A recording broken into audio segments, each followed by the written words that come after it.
새누리당 신임 유승민 원내대표 체제를 이끌 원내 지도부 인선이 어제 마무리됐습니다. 개혁 성향의 재선 의원들이 사실상 원내 중심에 섰죠. 대표적인 인물이 조혜진 신임 원내 수석부 대표입니다. 원내 수석은 원내 입법의 최전선에 서는 자리이기 때문에 그만큼 권한도 막강합니다. 이 때문에 이번 원내 지도부가 정책과 청와대와의 관계 등에 있어서 어떤 행보를 보일지 관심거리입니다. 새누리당 조혜진 신임 원내 수석부 대표를 연결하겠습니다. 조혜진 원내 수석부 대표님, 안녕하십니까? 예, 안녕하십니까? 예, 반갑습니다. 조혜진입니다. 예, 먼저 축하드리겠습니다. 고맙습니다.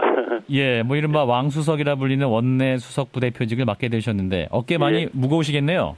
예, 지금 국가적으로 어려운 시기고 또 경제가 어려워서 국민들께서 힘들어하시는 시기이기 때문에 이 문제를 해결해야 될 과제가 저희 어깨 위에 있다고 느껴져서 무거운 책임감을 느끼고 있습니다. 네, 조혜진 의원님이 이제 원내 수석부 대표가 되시면서 비박 지도부가 완성됐다 이런 표현을 하고 있는데 동의하십니까? 저는 새누리당 드림팀이라고 이야기하고 싶습니다. 예.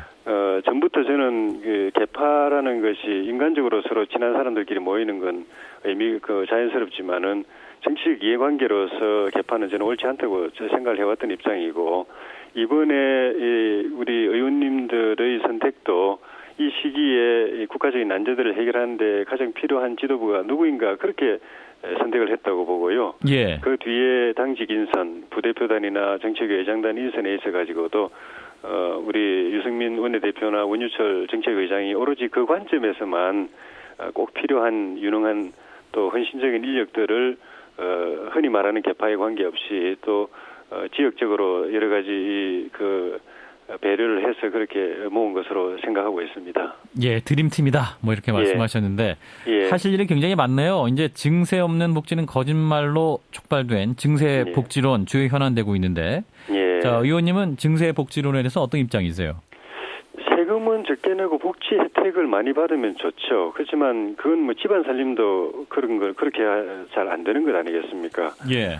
더구나 작년 정기국회 때 지방자치단체들이 무상복지 재원을 더 이상 부담 못하니까 중앙정부가 책임지라고 하고 있는 상황이고 또 연말 정산이나 담배값 인상 등을 통해서 정체 논란이 이제 폭발한 상황이기 때문에 정부 여당 입장에서는 그대로 방치할 수는 없고 이 문제 자체에 대해서도 대안과 해법을 내놓아야 되고요. 1차적으로는 경제를 살려서 국민의 소득과 기업의 이 수입을 늘리는 것이 복지 재정을 안정시키는 지름길인데 그런 관점에서 장기적으로 우리 국민이 누릴 혜택의 최적의 수준은 어디까지고 또 그것을 위해서 세금 부담은 어디까지가 최적인가에 대해서 국민적 합의를 이끌어낼 필요가 있고 그런 장기적인 논의가 필요한 시점이라고 생각합니다. 네, 지금 근데 경제 살려서 이제 장기적으로 세금을 늘려야 한다 이런 것인데 근데 경제 전망 굉장히 어둡지 않습니까? 결국 증세로 가야 한다 이런 의견이 많은데요. 좀 벌써 이제 작년 재작년에 경제가 예상대로 활성화되지 않음으로써 세금 수입이 한 20조 가량이 지금 결손이 났거든요. 올해도 지금과 같은 경제 상황이면은 몇 조 정도 또 세금 수입이 줄어들 걸로 보이고 그렇다고 지금 국민들께 드리고 있는 복지 혜택을 거둬들일 수는 또 없는 것 아니겠습니까?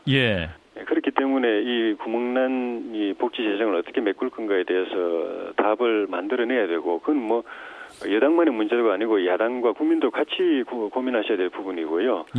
또 이런 문제가 지금 같은 이런 당장 나타난 이런 문제들 이런 것뿐만 아니라 앞으로 장기적으로 계속 문제가 제기될 것이기 때문에 근원적인 그런 어떤 복지와 세금의 이 관계를 정리하는 것이 좀 필요한 것 아닌가 생각합니다. 이와 함께 나오는 게 이제 복지 수준을 재검토해야 한다. 어떤 선별적 복지를 가야 하는 것이 아니냐 이런 얘기도 나오고 있습니다만 의원님은 어떤 입장이세요? 복지는 기본적으로 어려운 사람, 못 사는 사람들을 국민의 세금으로 돕는 것입니다.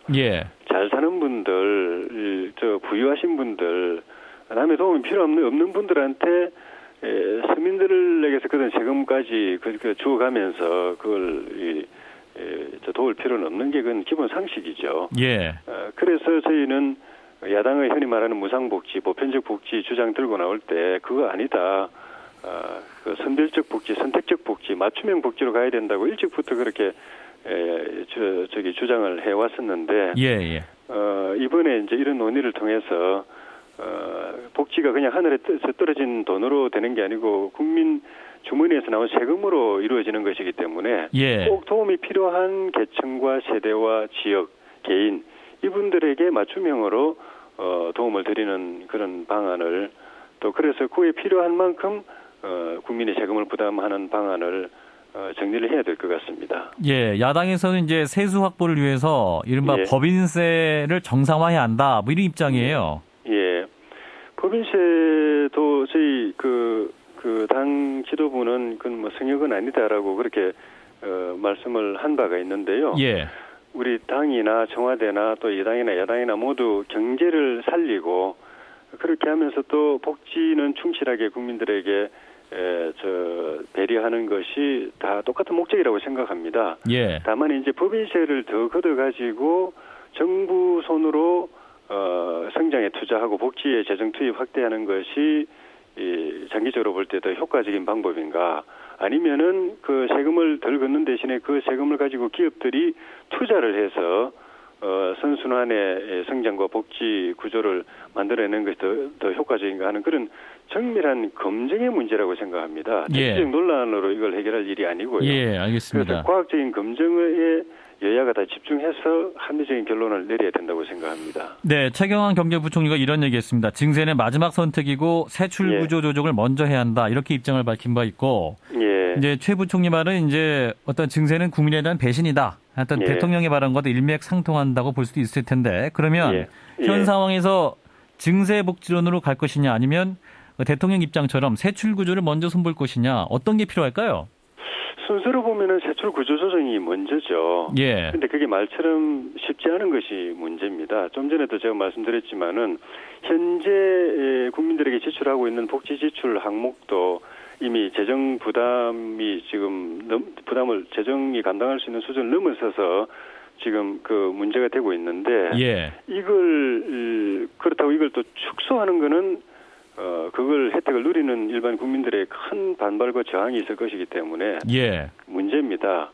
근데 지금 더 큰 문제는 지금도 복지 수준을 조세 수입이 감당을 못하는 상황인데 내년 1년 뒤에 총선이 있지 않습니까?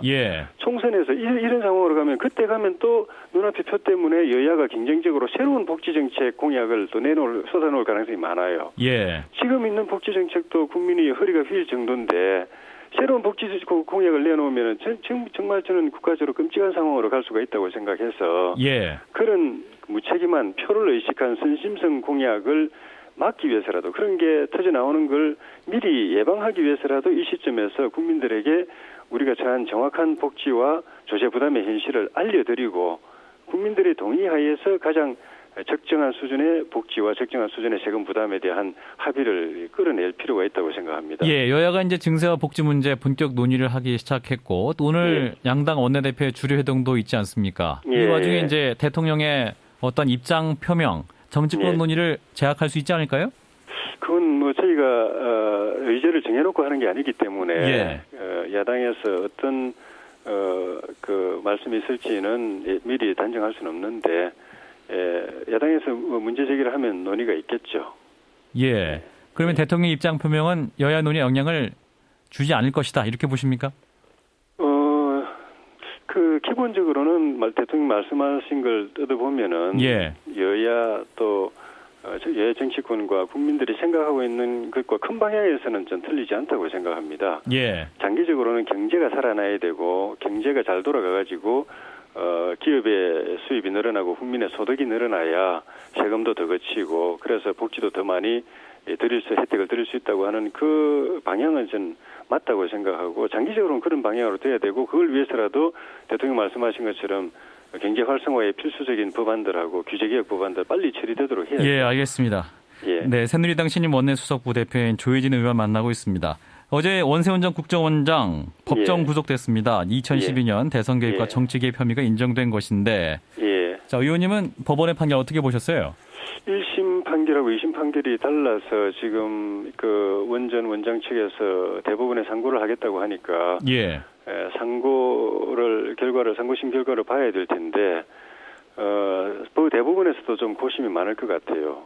제가 똑같은 사안에 대해서 1심에서는 정치 개입은 인정했지만은 그 선거 개입은 인정 안 했는데 2심에서는 선거 개입까지도 인정을 했고 또 그러면서도 원전 원장이 구체적인 댓글 작업 행위에 대해서 직접적으로 지시한 건 없는데 포괄적으로 하여튼 책임이 있다 이렇게 논지를 편 것 같아서 그 부분은 대부분에서 아마 전원 합의체로 넘어갈 가능성이 있어 보이는데 여기서도 논란이 있을 것 같고요. 예, 야당에서는 이제 국가기관이 불법으로 지난 대선에 개입했다는 사실이 인정된 만큼 이제 이명박 전 대통령이 사과를 해야 한다 이런 주장을 하고 있습니다만.